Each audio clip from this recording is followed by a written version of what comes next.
অনেক দিন পর আমার মনের আশা পূর্ণ হচ্ছে। কি যে আনন্দ, কি যে মজা, কি যে মজা তোমাদেরকে বলে বোঝাতে পারবো না।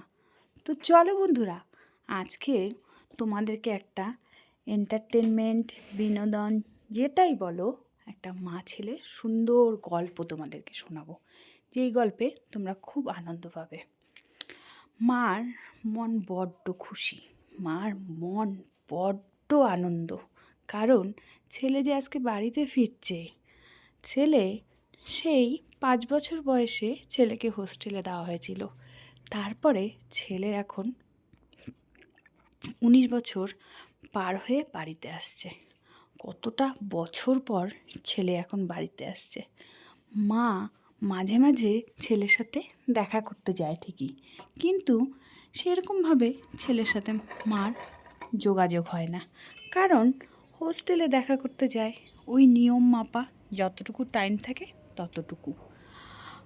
ছেলে বড্ড চঞ্চল ছিল ছোটোবেলায়। ছেলের নাম আবির। তো আবির বড্ড চঞ্চল ছিল ছোটোবেলায়, তার জন্য মা আর কি কোনো মতে আর কি ছেলেকে কন্ট্রোল করতে পারছিল না, যেহেতু ছেলে খুবই চঞ্চল আর মাও চাকরি করত, বাবাও চাকরি করত।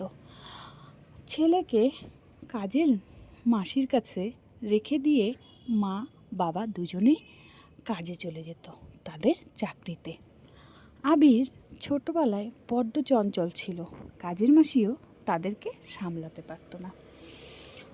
প্রথম প্রথম মা ভেবেছিল অনেক কষ্ট করে আবিরকে মানুষ করব, পারলে চাকরিও ছেড়ে দিবে, কিন্তু পরে চিন্তা করলো যে না, আমি চাকরি ছাড়লেও ছেলেকে সেইভাবে ঠিকঠাক মতন মানুষ করতে পারবো না, কারণ ওর দরকার একটু নম্র ভদ্র হওয়ার, সেটা আবিরের মধ্যে কিছুই ছিল না। আর বাবা থাকতো বাইরে, মা থাকতো বাইরে, বাড়িতে মাসির কাছেই মানুষ হতো, সেই জন্য সে কোনো কিছুই সেরকমভাবে শিখতে পারেনি। তারপরে মা অনেক মুখে কষ্ট দিয়ে, মানে কষ্ট চাপা রেখে মেয়ে ছেলেকে হোস্টেলে দিল, আবিরকে। আবির ওই যে বাড়ির বাইরে গেল, তারপরে বছরের শেষে মাঝে মাঝে আসতো ঠিকই, কিন্তু সেরকমভাবে আর এসে থাকতে পারতো না। যখন ছুটি পড়তো তখন আসতো, তখন যতটুকু মার কাছে আদর খেত ততটুকু। এই করে করে আবির দেখতে দেখতে এখন 19 বছর হয়ে গেল। অনেকটা বছর আবির আর আবিরের মা বাবার সাথে আর কি দূরত্ব তৈরি হয়ে গেছে। আবির এখন বাড়িতে ফিরছে, আবিরের মার মন বড্ড আনন্দ, এতদিন পর আবির আসছে। প্রথম প্রথম আবিরের বড্ড অভিমান হয়েছিল, তাই আবিরের মার সাথে ঠিকঠাক মতন যোগাযোগ করতো না। আস্তে আস্তে আস্তে আস্তে অভিমানটা সরে গেছে। তারপরে আবির আর আবিরের মা বড্ড ফ্রি ছিল। দিন যায় আবিরের মা অপেক্ষা করে কবে আবির বড় হবে, কবে আসবে। এখন সেই দিনটা চলে আসছে। যখন শুনেছে আবির চলে আসছে একবারে, তখন আবিরের মার এত আনন্দ, কি করবে না করবে বুঝে উঠতে পারছে না। এইদিকে আবিরের মার এখন আর চাকরিও করে না, চাকরি থেকে সে মানে ছুটি নিয়েছে, মানে একবারেই সে ছুটি নিয়েছে, আর চাকরি করবে না, কারণ তার সিদ্ধান্ত এখন ছেলেকেই আর কি মা সময় দিবে। এই জন্য মা চাকরি ছেড়ে দিয়েছে। আর আগে যেহেতু সময় দিতে পারেনি, তার জন্য আর কি ছেলেকে হোস্টেলে দিয়েছে। ছেলের অনেকটা মন খারাপ, ছেলের অনেকটা আর কি কষ্ট। সেই কষ্টটা কিভাবে এখন আবিরের মা আর কি আবিরকে আর কি ফুলফিল করবে ডবল ভালোবাসা দিয়ে, সেই আশাই আবিরের মা এখন আর চাকরি করবে না। তো যখন আবিরের বাবার মুখে শুনলো যে আবির একবারে চলে আসছে, আসবে ঠিকই জানে, কিন্তু কবে আসবে সেটা ফাইনাল হয়নি। যখন শুনলো যে ফাইনাল হয়ে গেছে, তখন আবিরের মার আনন্দ আর ধরে রাখতে পারল না। এতটাই আনন্দ হয়েছে, সেই আনন্দ বোঝে বলতে পারবো না।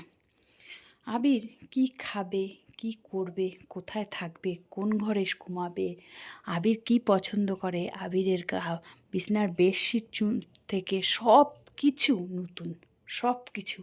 এমনকি আবির তার মাকে কিভাবে দেখতে চায় সেইভাবেই ওর মা নিজেকে তৈরি করেছে। সব কিছু নতুন, খাওয়া দাওয়া সব কিছু। যখন আবির আসবে তখন সে সব কিছুই তার নতুনভাবে দেখতে পাবে। এই নিয়ে আবিরের মার মনে অনেক পরিকল্পনা। আবিরের মা সারা দিন রাত সব ঘর বাড়ি সব কিছু ফিটফাট করে রাখছে। আবির যখন ঘরে আসবে তখন দেখবে এক নতুন জগৎ। এই বলে আবিরের মা সব কিছু পরিকল্পনা করছে আর রান্না করছে। আবিরকে কি করে ওয়েলকাম জানাবে, আবিরকে কিভাবে স্বাগত জানাবে, এগুলো নিয়ে আবিরের মা নতুনভাবে ভাবছে। আর আবিরও ওইদিকে বড্ড খুশি, অনেক দিন পর তার বাড়িতে ফিরছে, অনেক দিন পর সবাইকে দেখতে পারবে, বিশেষ করে তার মা বাবা এদেরকে দেখতে পারবে। সে প্রায় তার বন্ধু বান্ধব সবাইকে ভুলেই গেছে। মাঝে মাঝে যখন আসতো তখন হঠাৎই একটু দেখা হতো, এছাড়া তার সাথে সেরকমভাবে কোনো দেখাই হতো না। এই জন্য বন্ধুবান্ধব বলতে সেরকম কেউ ছিলই না, ওই মা বাবা এরাই। যাই হোক, আবিরের মা এদিকে তার জলখাবার তৈরি করছে, কারণ আবির সকাল সকালই বাড়িতে ঢুকবে। ওই জন্য আবিরের মা প্রথমেই সকাল সকাল তার মনঃপূত জলখাবারটা তৈরি করছে। আর আবির ওইদিকে আনন্দে আছে, মাকে গিয়ে কখন আর কি আমি বলবো সব মনের কথা, মাকে জড়িয়ে ধরবো এই আশাই আছে। এই করতে করতে আবিরের বাবা ঘুমোচ্ছিল। আবিরের মা ঘুম থেকে উঠে স্নান টান সেরে সুন্দরভাবে সেজে আবিরের বাবাকে ডাকতে গেল। হ্যাঁ গো, ওঠো, আবির তো আসার সময় হয়ে গেল, ওকে আনতে যেতে হবে তো। আবিরের বাবা বলে, আরে এত তাড়াতাড়ি আসবে না, আর একটু ঘুমাই। আবিরের মা বলল, না, অনেক ঘুমিয়েছো, এতটা বছর ঘুমিয়েছো, এখন তোমার আর ঘুমাতে হবে না, তুমি দরকার পড়ে 2 ঘন্টা আগে যাও। এই বলে আবিরের মা আবিরের বাবাকে বলে আবার রান্নাঘরে চলে আসলো। আরও কি রান্না করবে সেগুলো প্ল্যান করছে। ও মা রান্না করে আবার মাঝখানে গেল, দেখে আবিরের বাবা ঘুমাচ্ছে। আবিরের মা বড্ড রেগে গেল, তুমি এখনও ঘুমাচ্ছ? আমার ছেলে যদি কোনো মতে চলে আসে তাহলে কিন্তু দেখো। আবিরের বাবা বলল, বড্ড তুমি জ্বালায় ফেললে, আমি কি জানি না আমার ছেলে কখন আসবে? না, তুমি জানো না। এই বলে আবিরের বাবা নিজে উঠে নিজে ফ্রেশ হতে গেল। আবিরের মার আর তর্স হচ্ছে না। আবিরের মা সঙ্গে সঙ্গে নিজেও একটা রেডি হয়ে গেল। আবিরের বাবা বলল, কি গো, তুমি রেডি হলে কোথায় যাবে? আবিরের মা বলল, আমিও যাব তোমার সাথে। আবিরের বাবা বলল, তুমি এত দূরে যেয়ে কী করবে? বাড়ির থেকে স্টেশন প্রায় 1 ঘন্টা, বেকার তোমার ধকল হয়ে যাবে। তারপরে বাড়িতে আবির আসবে, ওর জন্য কত রকম রান্নাবাড়ি করতে হবে, তোমার গিয়ে কাজ নেই, তুমি বাড়িতেই থাকো। আবিরের মা ওই কথা শুনে বড্ড রেগে গেল, বলল, তোমার সবেতেই বাধা, সবেতেই বিরক্ত, আমি যদি যাই তোমার কি অসুবিধা? আমি যাব, তুমি কেন চিন্তা করছো? এই বলে আবিরের মা রেডি হয়ে গেল। আবিরের বাবা বারণ করা সত্ত্বেও আবিরের মা গাড়িতে গিয়ে উঠল। আবিরের বাবা বলল, তুমিও না পারো, আর 1-2 ঘন্টা পর তো বাড়িতেই দেখতে পাবে, এখন এমন ভাব করছো মনে হয় যেন প্রত্যেক সময় তোমার সাথে তোমার ছেলে থাকে, এত বছরগুলো কেমন করে কাটালে? আবিরের মা রেগে বলল, ওগুলো কথা আর বলবেই না, তোমার জন্যই আমার ছেলেকে হোস্টে দিয়েছি, তোমার জন্যই আমার ছেলের থেকে আমি এতটা দূরে গেছি, আর এখন আমার ছেলে যখন আসছে আমি ওকে আমার চোখের আড়াল করব না, 1 মিনিটের জন্য আমি দূরে সরাবো না। তুমি যদি এরকম বলো তাহলে কিন্তু আমি অন্য গাড়ি ধরে চলে যাব। আবিরের বাবা বলল, আচ্ছা আচ্ছা ঠিক আছে, ছাড়ো, আজকে একটা বড় আনন্দের দিনে তুমি এরকম করো না। ঠিক আছে, তুমি রেডি হয়ে বসেছো, চলো দুজনে মিলেই যাই। আবির এতদিন পর বাড়িতে আসছে, ও যদি দেখে যে আবার তোমার মধ্যে আমার মধ্যে ঝগড়া হচ্ছে, তাহলে আবির বড্ড রাগারাগি করবে। হ্যাঁ, আবিরের মা বলল, হ্যাঁ, ওর সামনে তুমি একদম ঝগড়াঝাটি করবে না, তুমি ভালোভাবে থাকবে। ছেলেটা আমার এত বছর পর আসলো, আমার থেকে এত বছর দূরে ছিল, আজকে ছেলেকে পেয়ে আমি কত খুশি। মানে তোমাকে কি বলবো, তোমরা তো ছেলে বুঝবে না, মার মন একদমই আলাদা। মা বাচ্চাকে যদি পাশে না পায়, সন্তানকে যদি পাশে না পায়, মার মন কত ছটফট করে জানো। আর ছেলে আমার থেকে কত বছর দূরে ছিল, এই ছেলের জন্যই আমি চাকরি করছি, ছেড়ে দিয়েছি, কারণ ছেলেকে আমার সময় দিতে লাগবে। তার জন্য আমি ছেলের জন্য চাকরিও আর কি ত্যাগ করলাম। তাহলে তুমি বলো, আবার ছেলের সাথে আনতে যাব না আমি?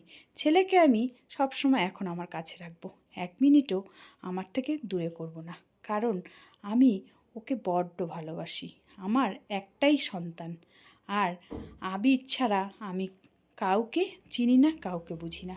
আবিরের বাবা বলল, হয়েছে হয়েছে, ঠিক আছে, তুমি অপেক্ষা করো, কিছুক্ষণের মধ্যে তোমার ছেলেকে তুমি পেয়ে যাবে।